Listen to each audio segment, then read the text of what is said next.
পরিচিত এক হিন্দু বোনের প্রশ্ন, যে সন্তানটা মুসলিম বাবা মার ঘরে জন্ম হয় সে সাধারণত মুসলিম হিসেবে জীবন অতিবাহিত করে, আর যে সন্তান হিন্দু বাবা মার ঘরে জন্ম নেয় সে সনাতনী ধর্মে দীক্ষিত হয়। এতে মানুষের তো কোনো হাত নেই, স্রষ্টার চাওয়াতেই তো সে হিন্দু ঘরে জন্ম নিয়েছে। মুসলমান না হলে তাকে কেন জাহান্নামে যেতে হবে? তার জন্য ধর্মান্তরিত হওয়া কি সহজ কথা? ধন্যবাদ। যেই হিন্দু বোন প্রশ্ন করেছেন সেই বোনকে আমি বিনয়ের সাথে বলতে চাই, আল্লাহ রাব্বুল আলামিন আমাদের প্রত্যেককে বিবেক দিয়েছেন। যাকে আল্লাহ বিবেক দেন নাই, যিনি মানসিকভাবে সুস্থ নন, সেই লোকটা এই জবাবদিহিতার আওতায় নাই। আল্লাহ যাকে সুস্থ বিবেক দিয়েছেন তাকে তার বিবেক সত্যের প্রতি অনুসন্ধান করার, সত্যের পথ খুঁজে বের করার শক্তি সামর্থ্য দিয়েছেন।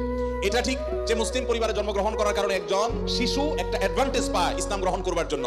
একজন শিশু তিনি অন্য ধর্মাবলম্বী মা বাবার ঘরে জন্মগ্রহণ করার ফলে সে এই অ্যাডভান্টেজটা পায় না, এটা ঠিক। কিন্তু আল্লাহ যে তাকে বিবেক বুদ্ধি দিয়েছেন, সেই বিবেক বুদ্ধি খরচ করা তার কর্তব্য।